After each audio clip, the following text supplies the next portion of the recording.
మన చైతన్య ప్రసారం.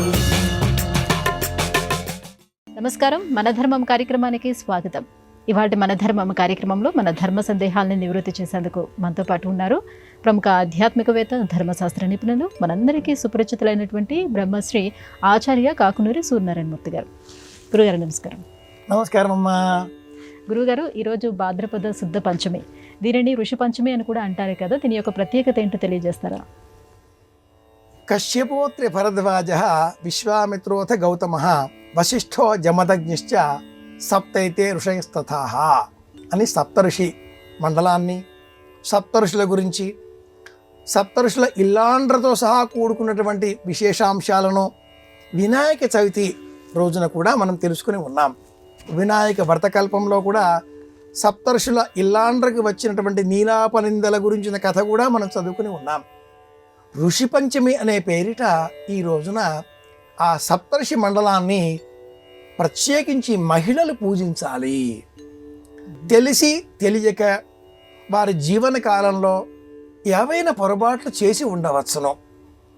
అలాంటి ఆ పొరపాట్లన్నీ తొలగించుకోవడం కోసం ఉత్తరేణి అనేటటువంటి పొల్లను సేకరించి ఆ ఉత్తరేణిని 108 ముక్కలుగా సంగ్రహించుకొని వాటితో దంతధావనం చేస్తూ మహిళలు 108 స్నానాలు చేస్తారు. పూర్వకాలంలో ఈ ఆచారం ఇంత విస్తృతంగా ఉండేది. ఈనాటి కాలంలో అంత కాకపోయినా సప్తర్షి కృచ్ఛ్ర చాంద్రాయణి వ్రతం అనే ఒక వ్రతం కూడా ఈ రోజు నుంచి ప్రారంభించాలి. ఒకరోజు భోజనం చేసి ఒకరోజు భోజనం చేయకుండా పౌర్ణిమ వరకు ఇలా ఉండేటటువంటి విధానానికే సప్తర్షి కృచ్ఛ్ర చాంద్రాయణి వ్రతం అని పేరు. చాంద్రాయణి వ్రతాలు 4 విధాలు. ఈ వ్రతాలన్నీ ఎందుకు ఏర్పాటు చేశారు? ఋషి పంచమి వ్రతం ఎందుకింత ప్రత్యేకం అంటే అగస్త్యోదయం, దానితో పాటుగా వియన్ మండలంలో ఈ సప్తర్షి మండలం, దీన్నే ఎలుగుబంటి, బేర్ లేదా మంచం కోళ్లతో ఉండే 3 చుక్కలు అని కూడా చెప్తూ ఉంటారు. 4 చుక్కలు యు ఆకారంలో, 3 చుక్కలు తీగ ఇలా యు ఆకారంలో వచ్చేటట్టుగా ఈ సప్తర్షి మండలం ఈ భాద్రపద మాసంలో ఆకాశంలో నట్ట నడుమ మిట్ట మధ్యాహ్నం ఎలా ఉంటుందో అలా అర్ధరాత్రి నెత్తిపైన కనిపిస్తుంది. గురు కొయ్యలు అని దీనికి పేరు. ప్రాతర్యావాణం ప్రథమాయధ్వం అనే ఋగ్వేద మంత్రాన్ని అనుసరించి ఏ కాలంలో ఏ నక్షత్ర మండలం కనిపిస్తుందో ఆ నక్షత్ర మండలాన్ని పూజించాలి. సూర్యోదయ సమయంలో వినాయక మండలం కనిపిస్తుంది కాబట్టి ఉదయం మనం వినాయక చవితి నిర్వహించిన మరుసటి రోజున సప్తర్షి కృచ్ఛ్రవాంద్రాయణతో ప్రారంభం చేయాలి. అది ఎలా?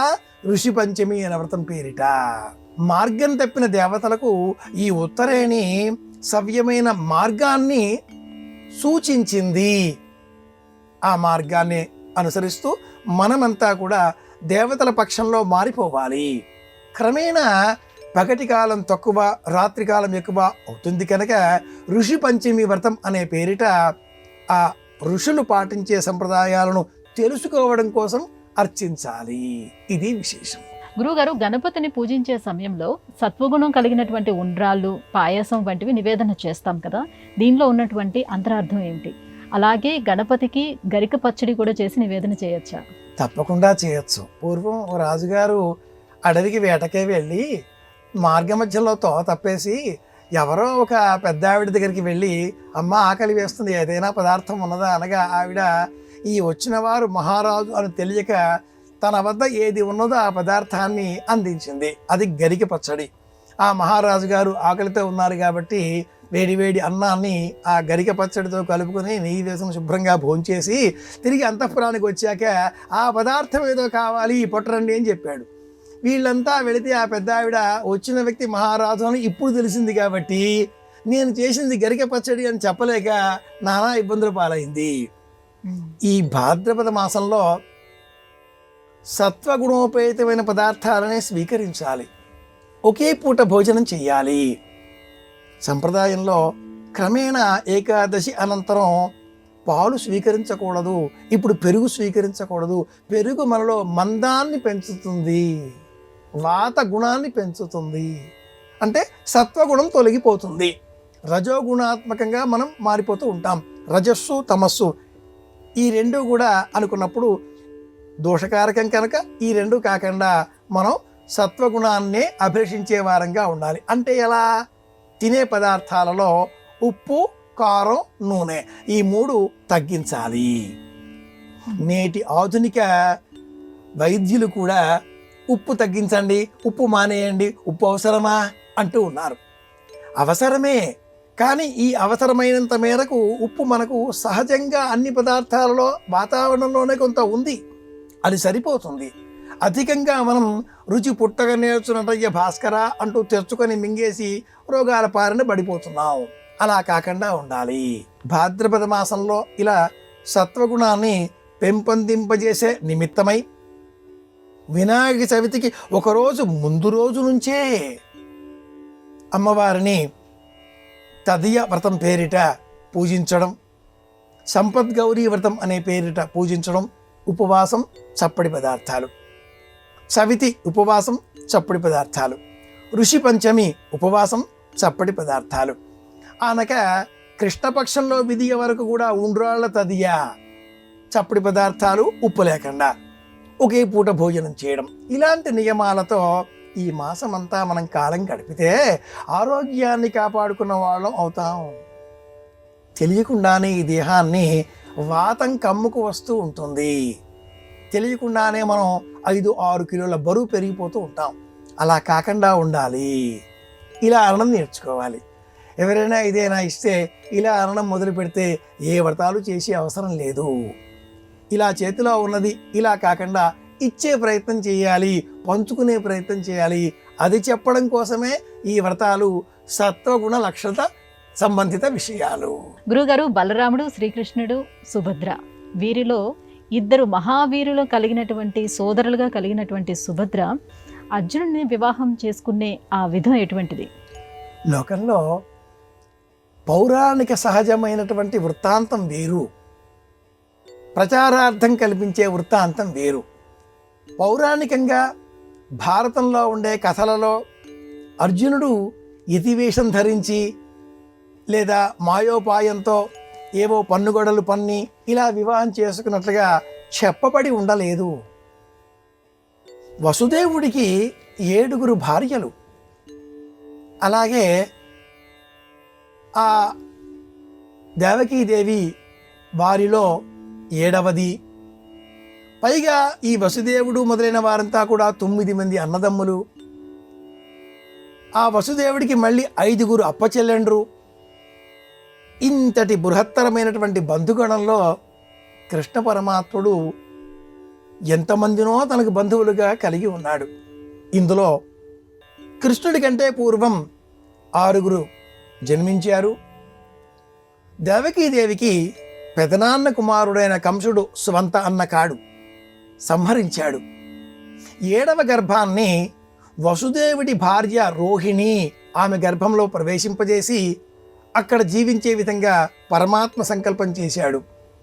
మహామాయ నందుడి ఇంట యశోద గర్భంలో కుమార్తెగా జన్మించింది. తాను 8మ గర్భంగా దేవకీదేవి గర్భంలోనే జన్మించాడు. శంఖు చక్రముల చేత ఆ స్వామి దివ్య రూపంతో జన్మించాడు అని మనకు భాగవతం 10వ స్కంధం బోధిస్తుంది. బలరాముడు అందరికీ ఆనందం కలిగించేవాడు కాబట్టి రాముడు, బలం కలవాడు కనుక బలరాముడు. ఒక రూపంగా గర్భాన్ని దేవకీదేవి, ఆ తదుపరి ఆ అంశ రోహిణి గర్భంలో కూడా ప్రవేశించడం చేత సంకర్షణుడు అనే పేరు పొందాడు. ఇంతటి వీరులైన ఆ ఇద్దరికి సోదరి కృష్ణుడు జన్మించిన అనంతరం దేవకీ వసుదేవులకు 9వ సంతానంగా జన్మించిన సుభద్ర మనసు భద్రమయ్యే మనసుభద్రగా చెప్పబడ్డ ఆ విజయుడి జైత్రయాత్ర కావ్యాలలో వర్ణించినట్లుగా ఇంతటి వీరులు బలరాముడు, కృష్ణుడు అన్నలు. సోదరీమణి సుభద్ర నేను అర్జునుడిని వివాహం చేసుకుంటాను అంటూ కృష్ణుడికి చెప్పగా కృష్ణుడు తన రథాన్ని ఇచ్చి క్షత్రియోచితమైన ధర్మంతో అమ్మాయిని తీసుకువెళ్ళు వివాహం చేసుకో అన్నాడు, పంపించాడు. తాను బలరాముడికి నచ్చజెప్పాడు. ఇది క్షత్రియోచితమైన కర్మ, ధర్మకర్మ అని వివరించాడు. సినిమా కథనాలలో ఉండేటటువంటి వృత్తాంతం వేరు, భారత సంబంధితమైనటువంటి సత్యమైన కథనం వేరు. ధర్మం తెలుసుకుంటే సుభద్ర ఈ వివాహం ఎందుకోసమో, సుభద్రార్జునుల వివాహం కారణంగా ఏర్పడినటువంటి సంతానానికే భవిష్యత్తులో పరీక్షిత్తు వరకు ఈ రాజ్యభారాన్ని కురువంశాన్ని కొనసాగించేటటువంటి నేర్పు ఓర్పు ఉన్నది అని తెలిసిన వాడు కనుక పరమాత్ముడు ఇలాంటి కల్పన చేశాడు అని భారతాన్ని ప్రవచించేటటువంటి పెద్దలు ఇలా తెలియజేస్తూ ఉంటారు. గురుగారు, మనసు, బుద్ధి, చిత్తం, అంతఃకరణ ఈ నాలుగింటిని ఏకాగ్రత సాధించేందుకు సోపాన మార్గాలుగా అభివర్ణించారు. దీన్ని ఎలా అర్థం చేసుకోవాలి? స్మృతి ప్రత్యక్షమైతిహ్యం అనుమానశ్చతుష్టయం ఏతేరాదిత్యమండలం అనే ఒక వేద ప్రమాణం ఉన్నది. ఏదైనా ఒక విషయాన్ని మనం ప్రమాణంగా నిరూపించాలి అంటే తర్కశాస్త్రం మనకు కొంత ఉపయోగపడుతుంది. అన్నం భట్టు అనే మహానుభావుడు తర్కశాస్త్రాన్ని సంగ్రహ రూపంగా కూడా మనకు అందించి ఉన్నాడు. అందులో ఒక ప్రశ్నకు సంబంధించిన సమాధానం మనస్సు, బుద్ధి, చిత్తము, అంతఃకరణము. మనస్సు బాహ్యమైనది, శరీర సంబంధి. ఇది ఏదైనా ఒక విషయాన్ని చూడగానే శరీరం ఆ విషయాన్ని కోరుకుంటుంది. శరీరం కూడా కోరుకునే అంశాలు కొన్ని ఉంటాయి. శీతల వాతావరణంలో కూర్చోవాలి, మధురమైన పదార్థాలు తినాలి, శరీర సంబంధితమైన చేపలియాలి, ఇవన్నీ కూడా ఇది మనస్సు నియంత్రణ. ఇవి మంచివా కావా అనే కొద్దిపాటి వివేచన బుద్ధి చేస్తుంది. ఎక్కువ ఇలా మనం ఏసీ శీతలీకరణ యంత్రం ముందర కూర్చుంటే జలుబు చేయవచ్చు, కాసేపు ఇక కట్టివేద్దాం, ఇది బుద్ధి చేసే వివేచన. ఇక్కడ శరీరానికి మించి మనస్సులో ఒక స్థాయి ఉన్నది, అది బుద్ధి. ఈ బుద్ధిని దాటి ఇంకొక స్థాయి పైన ఉన్నది, అది చిత్తము. చిత్తాన్ని మనం పరమాత్మ మీద సమర్పించాలి అని చెప్తూ ఉంటారు. చిత్తం పరమాత్మ పైన ఉంటే, చిత్తం చేసే పైన ఉంటే ముందు వెనక ఏది జ్ఞాపకం ఉండదు. చేసే పని మీద మాత్రమే చిత్తం. ఇది ఏకాగ్రత, చిత్త ఏకాగ్రత అంటూ ఉంటారు. మంచి చెడు వివేచన పక్కన పెట్టేసి ఏది మనం నమ్మామో అది చేస్తూ వెళ్ళాలి. ఇది మూడవ స్థితి, చిత్తము. దీనిని దాటిన తర్వాత ఉండేటటువంటి నాలుగవది, దీన్నే పరిశుద్ధము అని చెప్తూ ఉంటారు, అది అంతఃకరణము. అసలు మంచి చెడు అనే వివేచన లేదు, నేను చేసేది సత్యం అన్న వివేచన లేదు. మంచి తోస్తుంది, మంచే చేస్తూ ఉంటాడు. మంచి మార్గమే స్ఫురింపబడుతుంది. అంటే జన్మతః ప్రాయశః అంతఃకరణ జీవి అంటారు అలాంటి వారి గురించి. కనుక మనస్సు మంచి చెడులు కాకుండా కోరుకుందాం అంటూ ఉంటుంది. బుద్ధి వివేచన చెయ్యి అంటుంది. చిత్తము నేను చేసింది మంచి, నాకు నచ్చింది మంచి అంటుంది. అంతఃకరణము మంచిని మాత్రమే సూచిస్తుంది. పొరపాటుగా కూడా అంతఃకరణశీలి తప్పు మార్గాన్ని అనుసరించడు. కనుక ప్రాచీనులు మనస్సు, బుద్ధి, చిత్తము, అంతఃకరణము అనే నాలుగింటిలో ప్రమాణంగా ఏది స్వీకరించాలి? అంతఃకరణమే అన్నారు. ప్రమాణం అంతఃకరణ ప్రవృత్తయ అంటాడు కవిగలుగురు కాళిదాసు గారు అభిజ్ఞాన శాకుంతలంలో. ఈ అమ్మాయిని చూసి నా మనసు పోయింది అంటే ఈ అమ్మాయి ముని కన్యక కాకపోవచ్చును, క్షత్రియ కన్యక అయి ఉంటుంది. ఇది నా మనస్సు అంతఃకరణంతో చెబుతున్నది. కనుక్కున్నాక అర్థమైంది ఆ అమ్మాయి శకుంతల విశ్వామిత్రుని కుమార్తె, క్షత్రియ కన్యక అని. అది దుష్యంత వాక్యం. అంతఃకరణం అక్కడ మహాకవి కాళిదాసు గారు ఉదాహరిస్తారు. ఇది విషయం. గురుగారు, సంకటహర చతుర్థి ప్రతి నెల కృష్ణపక్షంలోని చవితి తిథి నాడు ఆచరిస్తూ ఉంటాం కదా. ఆ సందర్భంలోని గణపతిని పూజించే క్రమంలో వచ్చేటువంటి మంత్రాల్లో హేరంబ గణపతి అనే పదం ఉంటుంది. ఇంతకీ హేరంబ గణపతి అంటే ఎవరు?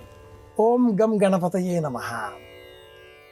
సంకటహర గణపతి వ్రతం వరసిద్ధి వినాయక స్వామి వ్రతానికి భిన్నమైనది. వరసిద్ధి వినాయక స్వామి వ్రతం స్కాంద పురాణంలో ఉన్నది. సంకటహర గణపతి వ్రతం గణేశ పురాణంలో ఉన్నది. అలాగే భవిష్యోత్తర పురాణంలో సవిస్తరంగా ఉన్నది. పురాణాలే వేరుగా మారిపోతున్నాయి ఇక్కడ. భవిష్యోత్తర పురాణంలో ధర్మరాజు ఈ కష్టాలను ఎలా పోతాయి అంటే కృష్ణ పరమాత్ముడు బోధించిన వ్రతం సంకటహర చతుర్థి వ్రతం. అయితే ఈ సంకటహర చతుర్థి సంబంధంగా చేసేటటువంటి మహామంత్రం హేరంబ గణపతి మహామంత్రం. హేరంబ మంత్రం గణేశ పురాణంలో 32 గణపతుల రూపాలలో ఒక రూపంగా చెప్పబడి ఉన్నది. ఈ హేరంబ గణపతి కాషాయ వర్ణంలో 5 ముఖములతో 10 కన్నులతో 20 చేతులతో దర్శనమిచ్చేటటువంటి మహాగణపతి స్వరూపం. ఇది 5 ముఖములు కలిగిన స్వరూపం హేరంబ గణపతి రూపం. సంకటములు తొలగించేటటువంటి సమయంలో సంకటములు ఎలా వస్తాయి మనకు? భూమి, నీరు, నిప్పు, గాలి, ఆకాశం వీటి ద్వారా వస్తున్నాయి. పాంచభౌతిక ప్రపంచంలో మనం ఉన్నాం. ఈ గణపతి 5 ముఖముల చేత ఈ పాంచభౌతిక ప్రపంచాన్ని నియంత్రించి మనకు శక్తిని అందించాలి. ఈ సంకల్పంతో హేరంబాయ మదనమోహితాయ మమ సంకట నివారణాయ, ఇది హేరంబ గణపతి మహామంత్రం. 5 ముఖముల చేత ఉండేటటువంటి గణపతి మహామంత్రం, నిలబడి ఉండేటటువంటి గణపతి మహామంత్రం. కానీ సంకటహరపతి వ్రతంలో మనం వినియోగిస్తూ ఉంటాం. ఇది ఒక సాధనా క్రమంలో చెప్పబడ్డ మార్గం. గురుగారు, మన నిత్య జీవితంలో మనం తెలుసో తెలియకో ఎన్నో జీవులు లేదంటే సూక్ష్మ జీవులు, దోమలు, ఈగలు, ఎలుకలు వంటి వాటిని మనం అంతం చేస్తూ ఉంటాం కదా, వాటి వల్ల మనకి ఏమైనా పాపం కలుగుతుందా? పాపం నిరంతరం, అలాగే పాప ప్రక్షాళన కూడా నిరంతరం.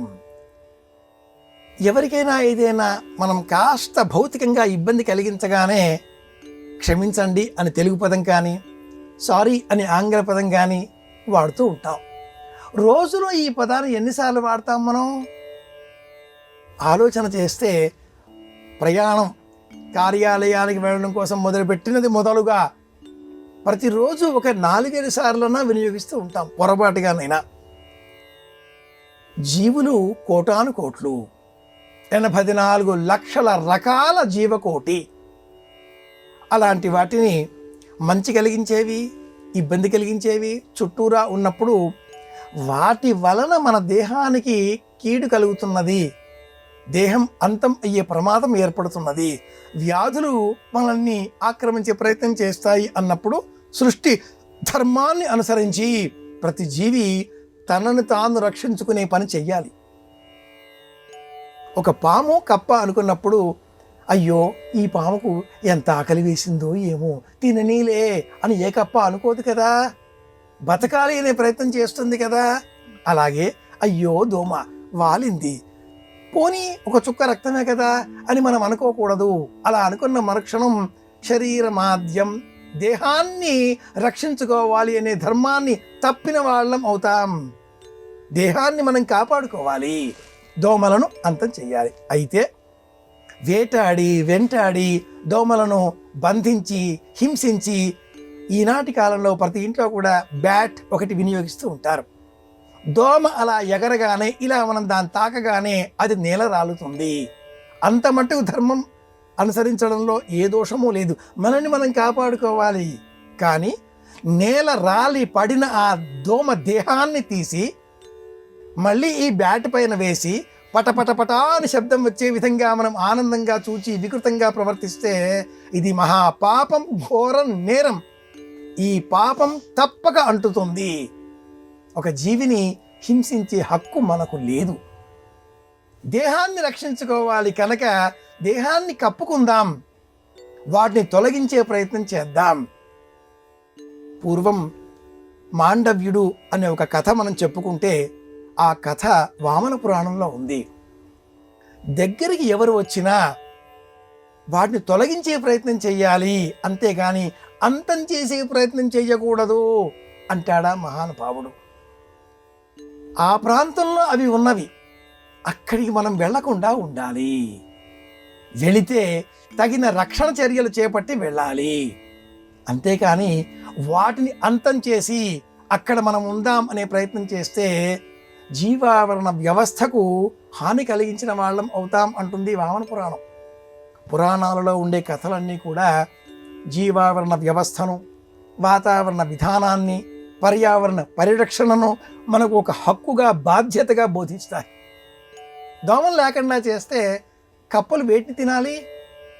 కప్పలకు ఆహారం లేకుండా చేసిన వాళ్ళం అవుతాంగా. అలాగే కప్పలు లేకుండా చేస్తే మరి పామును వేటిని తినాలి?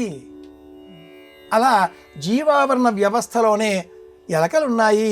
ఆ ఎలకలు రైతు బాంధవులు. మహానుభావుడు కొడవటిగంటి కుటుంబరావు గారు అనేటటువంటి ఒక గొప్ప రచయిత తెలుగు సాహిత్యంలో పట్నం మామయ్య అనే ఒక కథ రాశాడు. ఆ కథ పేరు పట్నం మామయ్య. పల్లెటూరులో ఉండే ఒకానొక మామయ్య పట్నంలో ఉండే తన మేనకోడలిని కుటుంబాన్ని చూడడం కోసం నగరానికి విచ్చేస్తాడు. నగరంలో ఉండే ఆ మేనకోడలి కుటుంబం ఈ కాఫీ టీ వ్యవహారాల మోజులలో పడి మేనకోడలు చెల్లెలి కుమార్తె ఒక బోనులో చిక్కుకుంటుంది. కుటుంబం అంతా వచ్చి విషాదకరంగా ఒక చూపు చూచి ప్రార్థన చేసి ఈ పల్లెటూరు నుంచి వచ్చిన మామయ్యతో, ఈ మేనకోడలు ఇంక మనకు లభించదు, ఇదే చివరి చూపులు, నీవు కూడా వచ్చి చూసి వెళ్ళవలసింది అని పిలవగా వస్తాడు, చూస్తాడు, అందరినీ కసురుకుంటాడు, గద్దిస్తాడు. ఒక్క పెట్టున తోక ఆ బోనులోనికి జొనిపి ఇలా అని అనగానే బోను తలుపు తెరుచుకుంటుంది. లోన ఉన్న మేనకోడలని గద్దిస్తాడు, బయటికి రా అంటాడు. భయంగా మేనకోడలు బయటికి వచ్చేస్తుంది.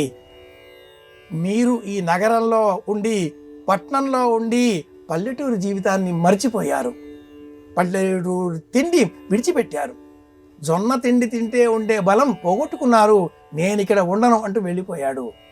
తెల్లారాక ఇంటిల్లిపాది బోనులో ఉన్న పదార్థం మాయం కావడం, బోనులో ఎలక లేకపోవడంతో వాళ్ళంతా కూడా గుబేలుమన్న గుండెలతో బాధపడ్డారు, భయపడ్డారు. ఇదేమిటి కలికాలం కాకపోతేను అనుకున్నారు. కొడవటిగంటి కుటుంబరావు గారు పట్నం మావయ్య అన్న పేరుతో ఎలకల కథ చెబుతూ ఎక్కడా కూడా ఎలకలు అని అనడు.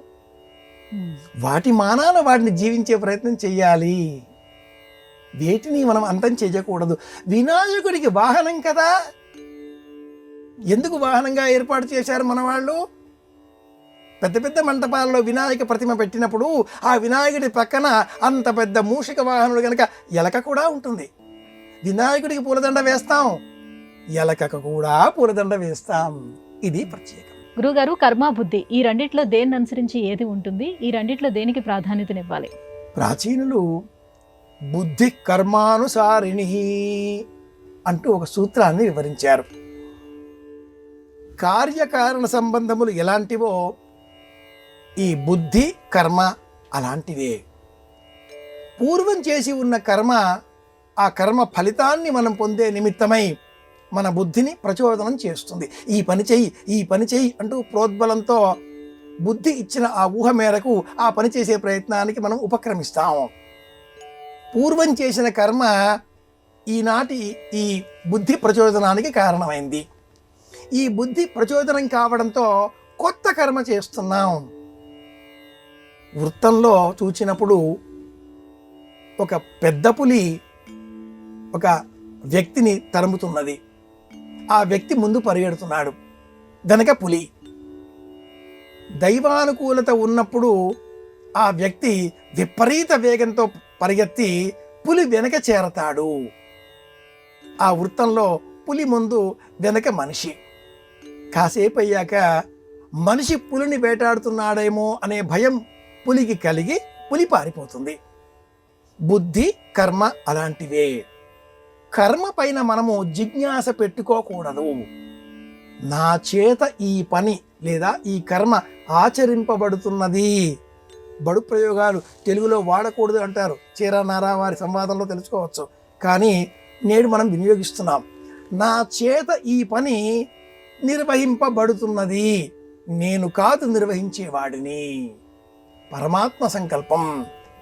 నేను చేస్తున్నాను అంటే దేహంతో ఆయన సంకల్పాన్ని అనుసరించి ఆ పని జరిగిపోతున్నది. అలాగా ఫలితం నా చేతిలో లేని అంశం. ఇలాంటి వేదాంత ధోరణితో మనం పని చేసిన ఎడల బుద్ధి కర్మ అనుసరించడం మానేసి కర్మ బుద్ధిని శాసిస్తుంది. అది నిర్ణయించుకోవడం నిమిత్తమే వ్రతాలు, నియమాలు, పూజలు. ఇది విశేషం. గురుగారు, ఇవాటి మన ధర్మం కార్యక్రమంలో మాకు వచ్చినటువంటి ధర్మ సందేహాలన్నీ కూడా నివృత్తి చేసినందుకు ధన్యవాదాలండి. కృష్ణార్పణం. ఇది ఇవాల్టి మన ధర్మం కార్యక్రమం. రేపటి మన ధర్మం కార్యక్రమంలో మళ్ళీ కలుసుకుందాం. నమస్కారం. ఈ కార్యక్రమాన్ని తిరిగి చూడాలనుకుంటే www.youtube.com/ETV Life Spiritual లో చూడవచ్చు.